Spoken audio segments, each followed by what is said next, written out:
DJ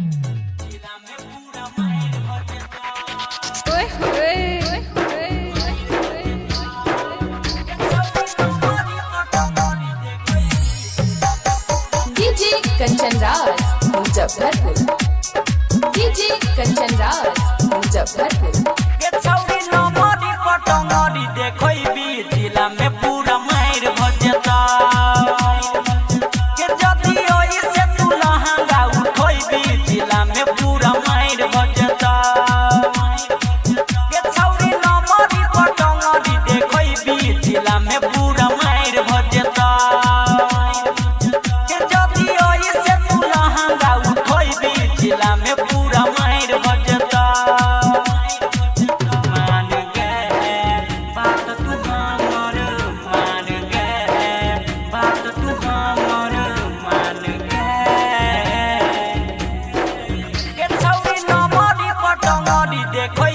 जिला में पूरा मायर भजता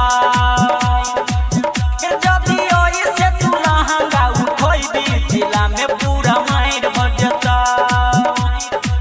मान गे बात तू हमर मान गे बात तू हमर मान गे।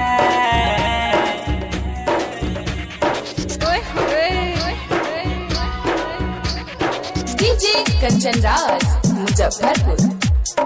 डीजे कंचन राज मुजफ्फरपुर।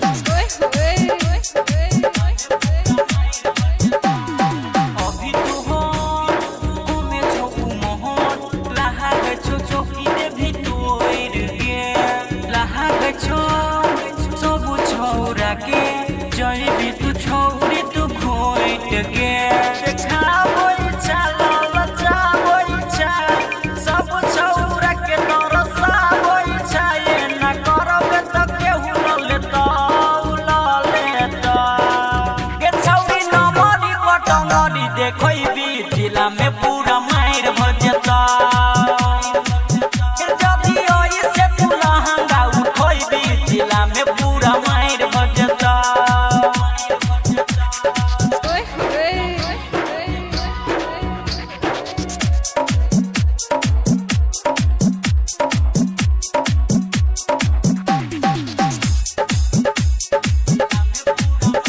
तोरा देखा के पैसा उड़ा के कोनो छौरा लेहे तो पटाई के नया नया किसी मौके बुहो दे तो तोरा देखाई के इतना से प्यार के गाना पर खोल के बटाम देखाबै छी कबनो कोई दिन के बर कर देता ऊपर कर देता के छौरी नमरी पटंगरी देखोइबी जिला में पूरा मायर भजता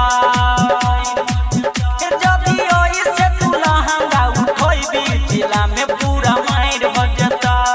चुलबुली रिकॉर्डिंग स्टूडियो दरभंगा।